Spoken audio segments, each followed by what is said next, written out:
everyone, I'm Grace Agner from the Minnesota Daily. Welcome back to another episode of In the Know, a podcast dedicated to the University of Minnesota. On a special episode today, I'm going to be chatting with Hannah Reynolds, the multimedia editor for the Minnesota Daily. Hannah became the multimedia editor in January. Hi, Hannah. Hi. How are you? I'm good. I'm good. Could you just introduce yourself for the pod listeners? Yeah. So I'm Hannah Reynolds. I am a senior at the University of Minnesota right now. I have been a daily reporter for about the past year and a half. And I started out as a beat reporter on the campus admin desk, and now I am the multimedia editor, and I run the desk of photographers right now. So what has that transition experience been like from staff reporter to multimedia editor?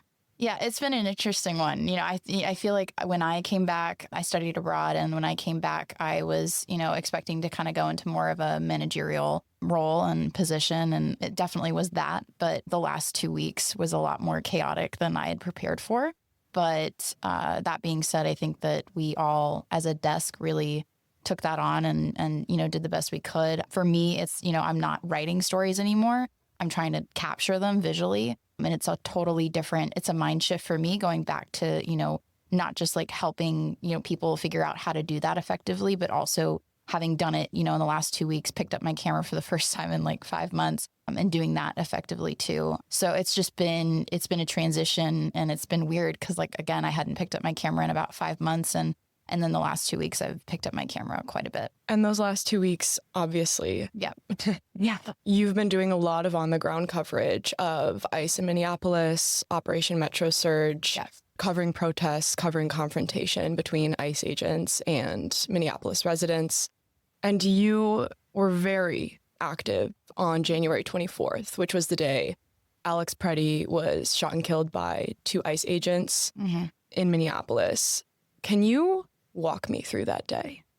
Yeah. So I think to do that effectively, I need to kind of walk you through the day before. Perfect. Because Friday was very planned out. Me and the photo team, but also people on the video desk, planned to go cover the mass blackout, economic blackout protest happening in downtown Minneapolis. And we did that. We showed up at, noon, and when we came here to the office, and then we went and we covered that for about 5 hours. We were out in sub-zero temperatures for a very long time, taking photos. Our cameras got so cold that they stopped working at one point because it was just freezing. But that was it was a monumental day to be a part of, because there were 50,000 people that showed up, more than 50,000 people, according to the Strib and according to the New York Times. And so it was just a crazy day to try to document. And we did that. And then we all went home and we were like, pat on the back. We did a good job. We're going to publish a photo story of Friday. Right. I was like, I'm going to sleep in because it's Saturday. I woke up to about 90 messages on my phone. As did I. Yep. And it was like 10:30, 11. I did not know what was going on, but I knew that 2 reporters, Tyler and Isabella, had gone to the site of the shooting. I broadly got up to speed, and then I was like, do you need a photographer? So Tyler, he said, yep, try to get here if you can. And so I got in my car. I literally ran out of my apartment with my camera and my badge and just drove to, the place that I could ditch my car. Closest was about 5 blocks away. So I walked. And when I got there, I couldn't get to where they were because if I am not mistaken, I think it was state police and the federal agents had blocked off the street at that point. So I was 2 blocks away. They were in it. They were closer than I could get. But I stood there as they were, dispersing the crowd that had gathered at the end of, I'm going to maybe get this wrong, but the 26th in Blythedale. And so we were standing there, and it was a very tenuous moment because I think everybody up the block was like, what's going to happen next? And they did, use less lethal, ammunitions and tear gas. And that happened. It went from they were, barricading the block to dispersing the crowd within minutes. ICE agents or state police? State police. It was a combination of state and federal forces that were working together. And so, but I was there. I showed up. I started taking photos, and then they just started to disperse the crowd. I was standing on the sidewalk. I didn't have a press vest, so I was keeping my distance just out of my own safety because I wasn't visibly pressed. I had a small little badge. So I was standing up the block a little ways. And then the federal, they said FBI over the loudspeaker. They said, this is the FBI, disperse, move. And so then everybody started to get out of the way. But there was a guy that came marching up the block from, I'd swear he like literally came out of a house. I don't know. He kind of just appeared and he had the Minnesota flag in his hand and he marched into the middle of the street as the armored cars were coming up the street, and he got right in front of the car and he just stood there and he didn't move and he knelt. And I got that photo. I stood partly in the street to try to get that photo, which was a little, I was playing it a little unsafe at that point. It was, it was just this crazy, insane couple seconds and I didn't know what was going to happen next. And that was just like, it was just wild to witness and be there. And so then after that, I got texts from Isabella and Tyler and they said they're deploying more tear gas. I was like, I don't have a vest. I'm not necessarily in the best protective gear. And so, he was like, get out, go. And so again, like here, we've all had the same conversation. Like our safety is number one and we're not going to like put ourselves at greater risk than we need to. And so I left shortly after all that happened. But yeah, that was the first time I've ever gone into any situation like that. I mean, I've covered organized demonstrations and photographed those things, but I've never gone to, the site of even 2 blocks away from where somebody was shot and killed only hours before. And in like the intensity of everything going on in Minneapolis, the amount of people that were just showing up, like people were streaming out of their houses in whatever gear they had to go and stand on the side of the street. It was just it was an insane moment to just experience standing there in like the chaos of what was unfolding, but then all these people coming together to protest at the same time. Did you recognize that when you were there, or did it not quite register with you what exactly you were in the midst of and trying to capture until later? I honestly think when I saw all the messages on my phone and I saw, hey, yeah, we need a photographer, I immediately flipped into work mode. And I think that, as, student reporters, we're taught how to do that, right? In a stressful situation, we have to be calm. And like for me, in those types of situations as is, like when something is scary or stressful, I do get calm. And that's just kind of my baseline. And so I just immediately was like, I got it. I'll grab my camera. I'll go. And so it wasn't only until after I was driving away that I called my dad and I was like, have you seen the news and have you seen anything? And he was like, no. And I'm like, I don't even know how to begin explaining the last 3 hours of my life. Right. And so it was just really, really, and then when I was explaining it to him, I'm like, oh my gosh, like there was this man who was shot and killed. And that was when I was really recognizing it. I was like, another person, because this is the second death, following Renee Good, being shot and killed by federal agents.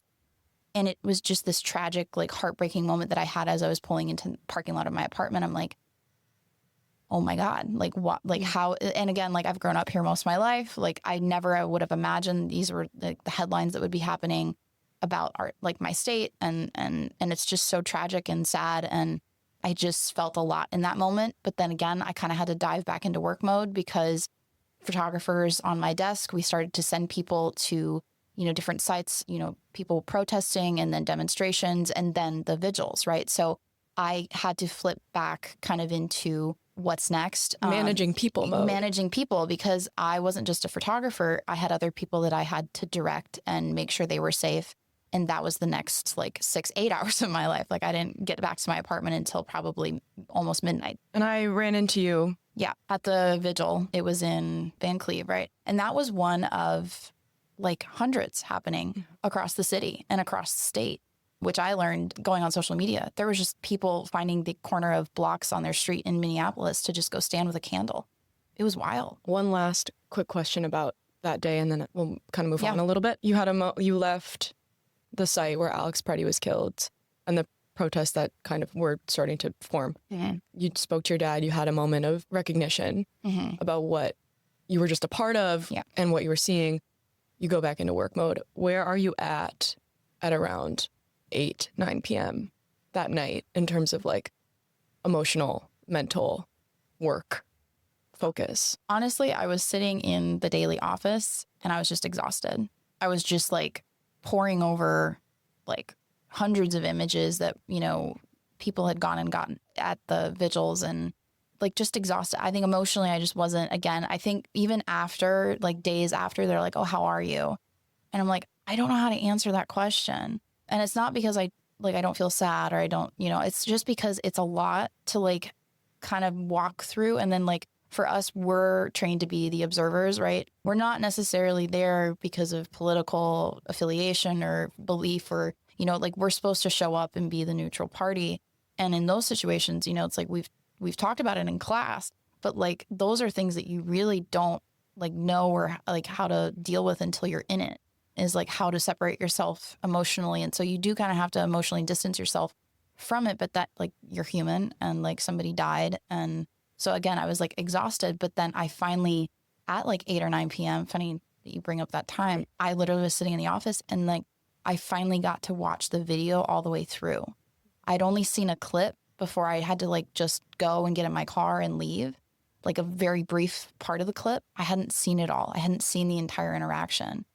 You mean between Alex Yes. Pretti and, yeah. Yeah, between Alex Pretti and the federal immigration agents. And so I didn't see that like he had been helping a bystander. I didn't see, the aftermath of how he had been shoved down to the ground and all these things, these factual facts as a reporter that you're trained to like, pay attention to and recognize. And I was just, I, as a person and as a reporter, I was horrified by what I saw. And I just was really horrific. And so again, that was another moment where I was just like, holy crap, like this actually happened. Because you're kind of like, running on adrenaline. And I think I told Sophia, who's the arts and entertainment editor. Sophia Arndt. Yeah. Yes. And she was like, how are you at the vigil? And I was like, I'm running on adrenaline. Like I don't think I'm mentally here right now. So, yeah. So you mentioned vests. You were just mentioning a vest. And I want to talk to you a little bit about PPE. You said you kind of were at that site in a flash. Yeah. You didn't feel particularly prepared. No vest on, which means a press vest that goes over clothes. For those listening, it in block letters in white, it should say press or something like that. So it designates you as an observer, essentially. If you were to go out and cover an instance like what happened at the site Alex Pretti was killed or another protest in downtown Minneapolis, what would you need to wear? What would you need to have? Tell me about how you as a journalist have to try and keep yourself safe. Yeah, no, a lot of newsrooms are having that conversation. And even I think we've all had the conversation in our newsroom of like, what do we need to invest in? And it's a lot of stuff that we didn't think we ever had to invest in. So if I'm going into that type of situation, given what's been going on, which for context, like, federal agents have been deploying some, things that are known as less lethal ammunitions and like rubber bullets, tear gas. Yep. Pepper spray. Yep. Some more dangerous gases as well. Correct. And we've seen on social media that that's not just been used on protesters. It's been used on journalists. Jana Shortall or Kara Levin, she was not only physically assaulted, but she was pepper sprayed right in the face as she was covering what was going on the same day as, the Alex Pretti shooting. And so no reporter, and I have to give a lot of credit to the guys on the video desk, specifically Casey, because he was out at Whipple. He was doing a lot of coverage, and Neil was also out covering the aftermath of, both of them were out covering the aftermath of Renee Good's shooting. And they did, they put gas masks on. They had, a lot more of the PPE that you need. And so to kind of backtrack, like what we do need when we're in those situations is you need a gas mask, preferably a good one that's not, the Home Depot one that we went out and got ourselves were fine.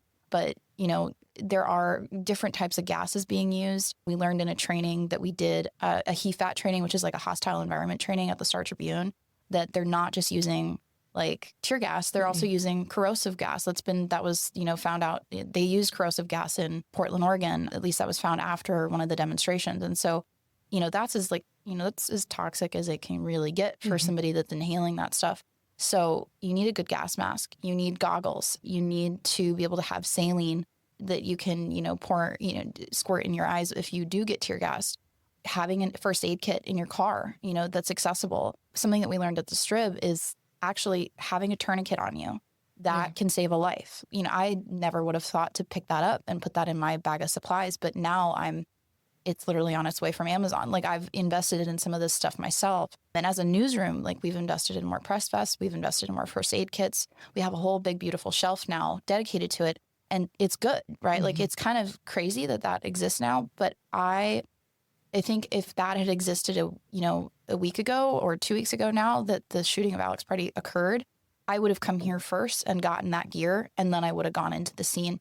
We just didn't have that set up yet. Right. And so again, I will never go into that situation ever again doing that, because that was the first lesson. I was like, oh, they won't know that I'm press if I get too close. And so I was holding my badge out at the last resort and shooting with my camera in the other hand. Right. Just to like make it a little bit more obvious. So again, gas masks, saline, press vest, absolutely.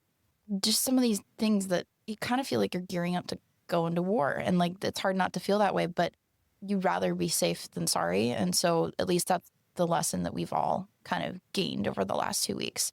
Like, don't put yourself in greater danger or greater risk than you have to. In conversation with just other co-reporters here, editors here at the Daily, I think for sure the fact that we are now purchasing protective gear is definitely another moment of recognition of what the reality of what's going on in Minneapolis right now and our role as journalists there. I did not anticipate that the Daily would be purchasing bulletproof press vests. Right. Personally. Right. Yeah, with the ceramic plates. Yeah. Yep. So it's a wild time. And like you said, but it's good. Yeah. A crazy thing to say, but it is. Yeah. So do you have any moments from covering the 2 economic blackout protests in downtown Minneapolis, either from behind your camera that you caught or in interacting with folks who showed up to protest that have really stuck with you? Yeah. So I only covered the one before the death of Alex Pretti. Apologies.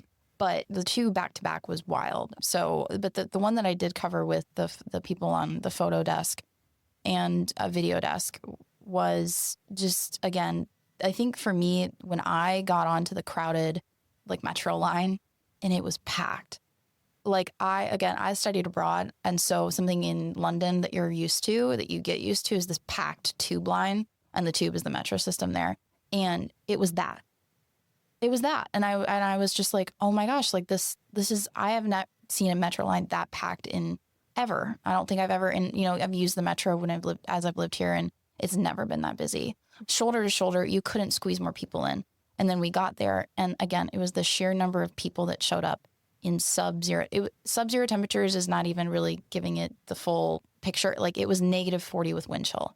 It was really, really cold. And so it was the people, the number, first of all, that just like really stuck with me. But then like some of the conversations, I had a really great conversation with, he was a former vet. He was a corporal in the military.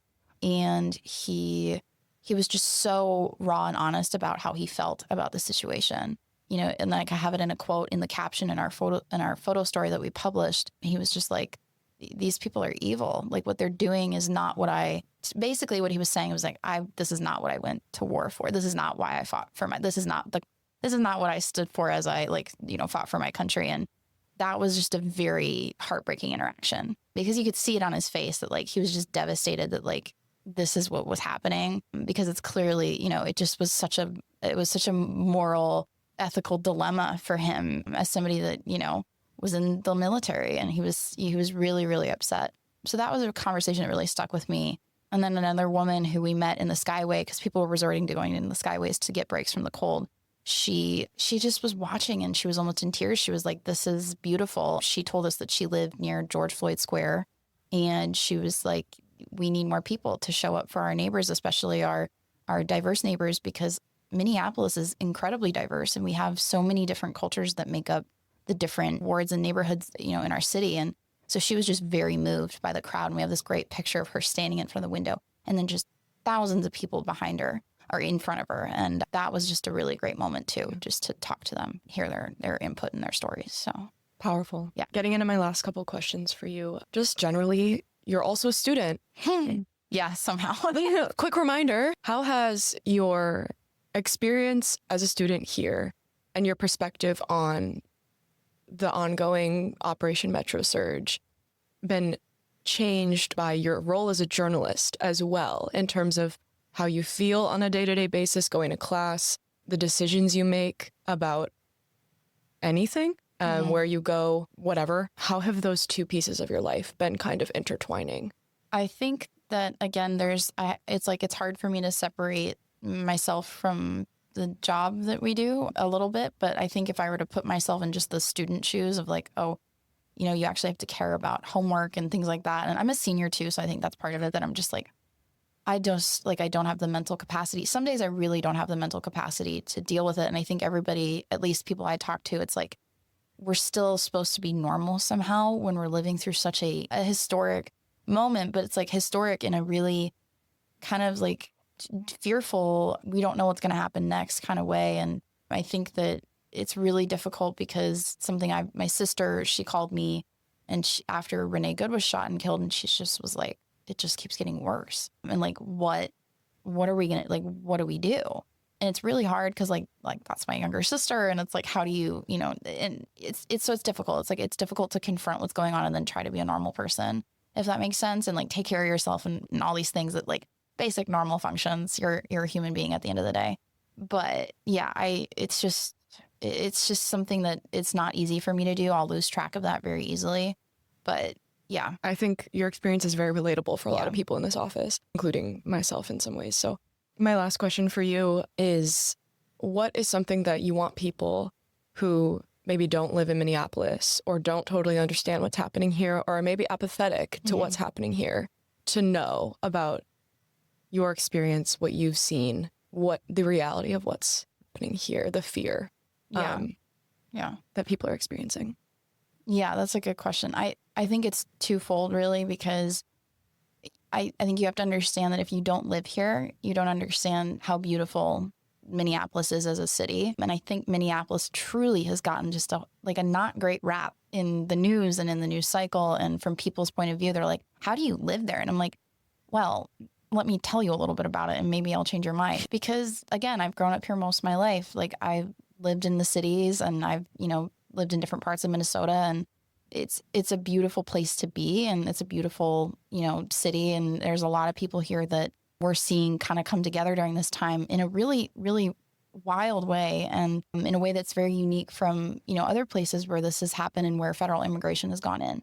The amount of community organizing and neighbors, going and getting groceries for people and all this stuff. So that's the part that I don't want people to lose track of, is that there is this community that exists, and that our people really genuinely care about each other. And I think that that's really hard to see from all the crazy footage that you're going to see on CNN, where it's literally looks like a war zone. That's not, I hope that mainstream media can show more of the community organizing that's going on. The neighbors that are pulling together resources to go shopping or get diapers or, this, that, and the other thing. There's so much of that going on too, which really speaks to the character of people that live in the city, but also the state.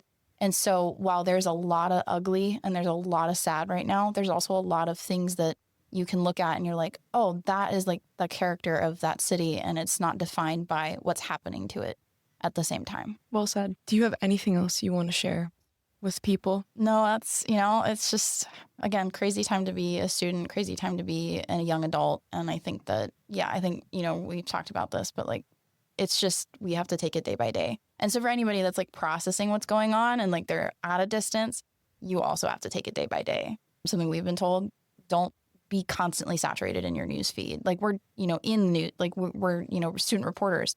I literally have to take 48-hour breaks from my phone. So you have to still remember that, again, you're a human. Don't lose track of that. And the news cycles are always going to be there.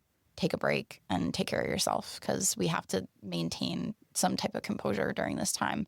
And so the best thing you can do is just protect your peace a little bit here and there. Thank you so much, Hannah, for being here today. This was a wonderful conversation. Yeah. I'm so glad that I got the chance to sit down with you. You do excellent work here. Thank you. You can find her on the Minnesota Daily website. All right, that's all I've got for you today, folks. This episode was recorded by Grace Agner, that's me, and Hannah Reynolds, and produced by Cece Heinen. Thank you for listening, and if you have any questions, comments, or concerns, don't be afraid to send us an email at podcasting@mndaily.com. I'd love to hear from you. My name is Grace Agner. Be safe, be well, and I'll talk to you next time on In the Know.